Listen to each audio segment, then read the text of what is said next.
Përshëndetje të gjithëve, erdha me kënaqësi sot këtu sepse realisht është fjala për një transformim rrënjësor i cili ka nevojë të vihet në pa dhe të komunikohet sa më shumë dhe sa më mirë në një mjedis shumë të helmuar nga politika, nga gjysmë të vërtetat që janë edhe gënjeshtat më të mëdha, si edhe nga epizode të caktuara, të cilat tregojnë vullnetin e plot të shtetit shqiptar për të luftuar në të gjitha frontet me problemin e madh dhe të trashëguar të korrupsionit dhe nuk tregojnë kurrësesi që në luftën kundër korrupsionit progresi është i diskutueshëm. Sepse në fakt progresi ynë në luftën kundër korrupsionit është i pa diskutueshëm. Dhe këtë e tregon shumë qartë dhe fakti se pasqyrat e të dhënave të gjithë procedurave të reja të viteve të fundit kanë një dallim shumë të dukshëm me ato të deri disa viteve më parë. Dhe ky dallim i dukshëm nuk është një rastësi, por është një rezultat i një pune të jashtëzakonshme, ku Agjencia e Prokurimit Publik dhe duhet ta them këtë me një nënvizim të fortë, leadershipit të drejtores së agjencisë, Rejdës, dhe natyrisht fal edhe skuadrës së saj, ka udhëhequr një proces në të cilin edhe Komisioni i Prokurimit Publik në vitet e fundit është bashkuar duke faktikisht e bërë Shqipërinë të jetë një vend në këtë rajon ku, siç e dëgjuam edhe nga fjala e parafolësit, që këtu përfaqëson një partner të rëndësishëm në këtë proces, siç është Banka Botërore, të jetë një vend lider. Një vend lider për integritetin dhe për efikasitetin e procesit të prokurimit publike. Ky fakt i nënvizuar qartësisht edhe në raportin e monitorimit të Sigmës, i cili renditi Shqipërinë të parën në Ballkanin Perëndimor dhe me diferencë nga të tjerët për performancën e sistemit prokurimit publik, do të ishte i pamendueshëm deri jo shumë vite më parë, dhe ndërkohë është rezultat i pikërisht gjithë sa thash më lart. Nga ana tjetër, dua ta theksoj që monitorimet e bëra nga institucionet e specializuara që veprojnë për llogari të Bashkimit Evropian nuk janë raporte të natyrës të shumicës raporteve që me të cilat ne ndeshemi gjatë çdo viti, që bazohen në perceptime publike, bazohen në anketime shumë të diskutueshme për nga standardet dhe bazohen faktikisht në një nivel të dhënas shkencore të pamjaftueshme. Raportet e institucioneve që punojnë për llogari të Bashkimit Evropian janë raporte të bazuar në një ekspertizë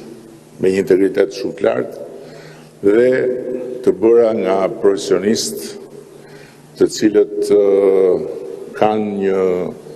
nivel të vëzhgimit dhe të ambicjes për të nxjerrë pa çdo tmet që është pa diskutim shumë sfidues. Kështu që vlerësimi i bërë edhe nga Sigma është një vlerësim jo thjesht teknik, siç shpeshherë përpiqet ta minimizojë përmbajtjen e këtyre vlerësimeve cilido që do të provojë të kundërtën, por është vlerësim i rezultatit një reforme të vazhdueshme modernizuese të gjithë sistemit prokurimeve. Dhe fakti që Bashkimi Evropian në çeljen e negociatave për grup kapitullin e themeloreve, ku përfshihet dhe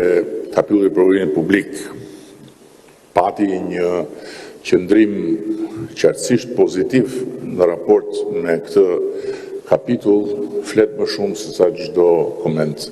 tjetër. E dim shumë mirë se vlerësimet e Komisionit Evropian nuk janë vlerësime njerëzish që shquhen për ndonjë bujari apo për ndonjë ndjenjë solidariteti të veçantë. Janë vlerësime njerëzish që kur ulen në tryezë zemrën e kanë lënë në shtëpi. Dhe matja e integritetit të procedurave dhe njëkohësisht e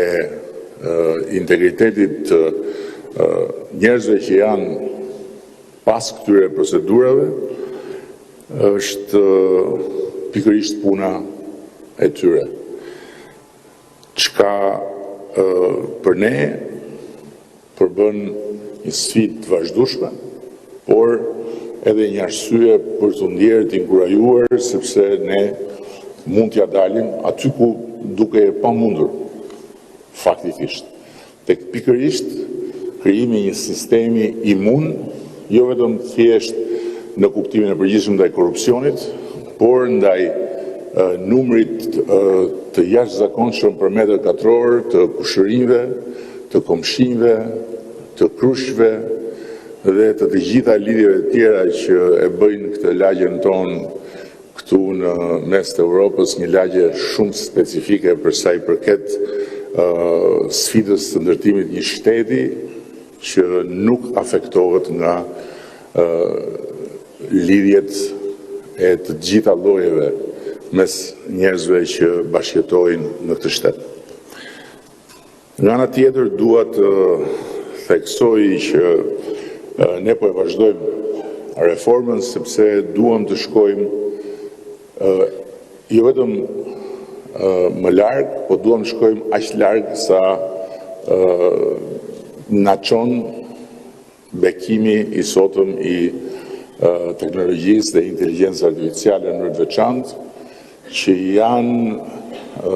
realisht dhurata të një kohe të re për vende si yni, ku gjithë pravëmbetja e shkaktuar nga historia mund të kapërcehet me fuqinë e progresit eksponencial që t'jep pikërisht teknologjia. Në kushtet e progresit linear, ku bota e gjithë ecte përpara ardhjes kësaj teknologjie, natyrisht që afatet, kohërat dhe ambicjet do të ishin të një niveli shumë më modest. Dhe faktikisht, sot ne jemi në një proces të avancuar për të kaluar të gjithë procesin e prokurimeve në duart e inteligjencës artificiale me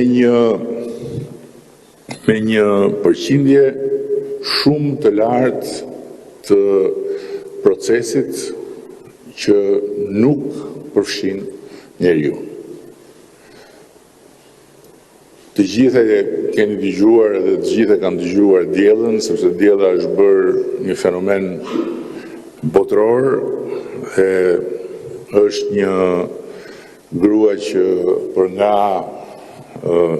interesi që ka shkaktuar në gjithë botën ka arritur të konkurojë në një moment në kohë Angelina Jolie, dhe nga ana tjetër me siguri keni dëgjuar edhe të gjithë skeptikët lidhur me hyrjen e diellës në këtë proces, skeptikët sipas të cilëve algoritmet mund të kthehen në një problem pasi edhe algoritmet janë të kontrollueshme dhe të manipulueshme nga njerëzit. Është e habitshme se si edhe njerëz me një njohje shumë herë më të madhe se sa unë dhe sa ne lidhur me inteligjencën artificiale si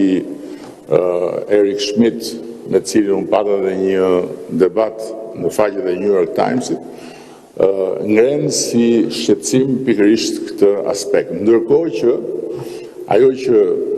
është shumë e thjeshtë për t'u shpjeguar është fakti se diella nuk do të veprojë në mënyrë totalisht të pavarur nga sytë e të gjithë aktorëve të interesuar, por do të jetë në çdo hap e auditueshme nga çdo aktor i interesuar. Sepse i gjithë procesi i cili do të zhvillohet përmes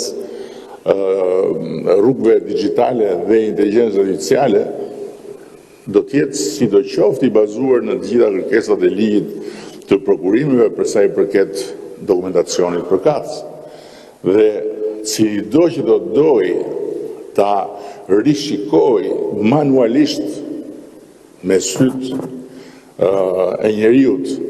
procesin, do të ketë mundësin të bëjë këtë.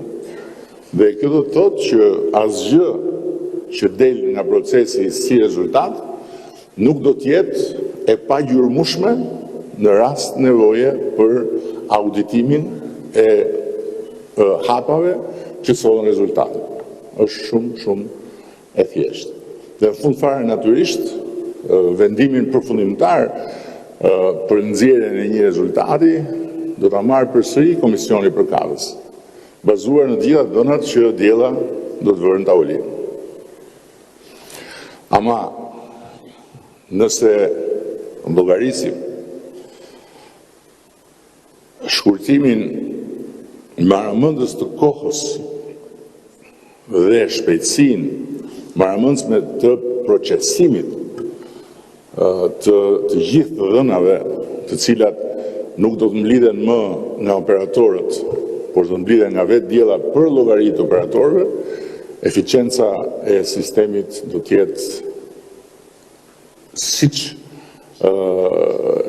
na ka impaktuar gjithçka që ka të bëjë me inteligjencën artificiale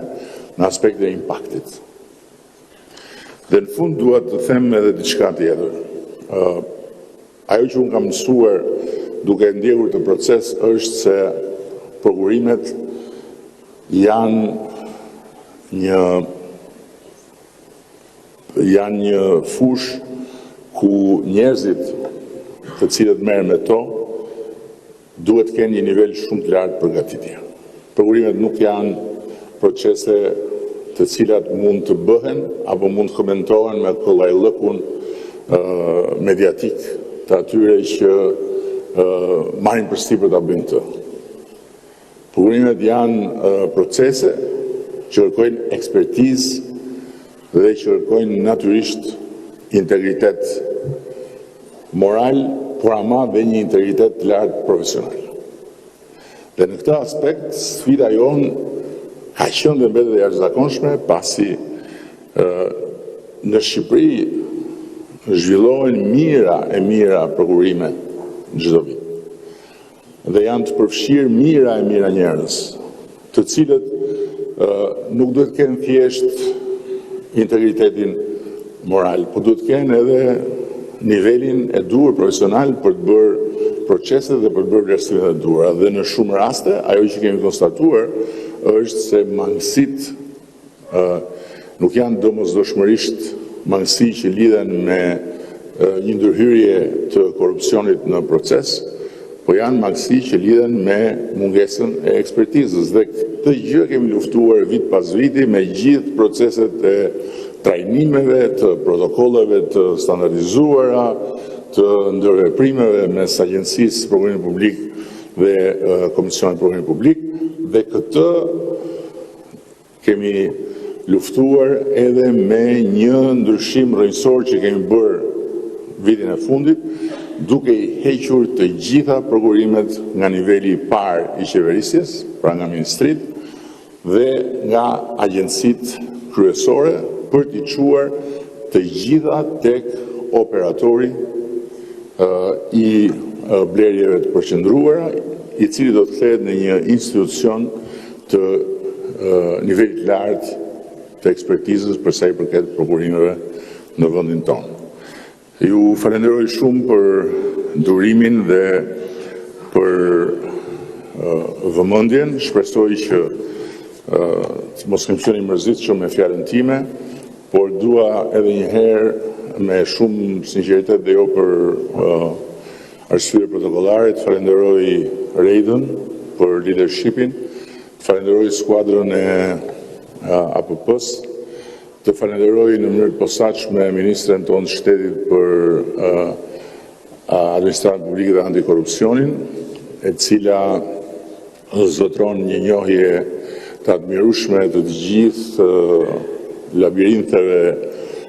të Brukselit dhe përtej, dhe përmes kësaj njohje i vënë dispozicion këtij procesi dyert të hapura dhe nivele shumë të rëndësishme dhe shumë të domosdoshme të partneritetit dhe të ekspertizës së partnerëve tanë. Edhe duke qenë se këtu shoh një numër njerëzish që më ndjekin me kufje, ndërkohë që kam anktin e zakonshëm të mënyrës si përkthehet shqipja ime,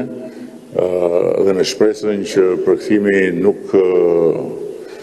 ka bërë dëme të mëdha. I falenderoj edhe ata, edhe shpresoj që t'ja kaloni sa më mirë në këtë moment që jeni këtu në Tiranë. Shumë faleminderit gjithëve.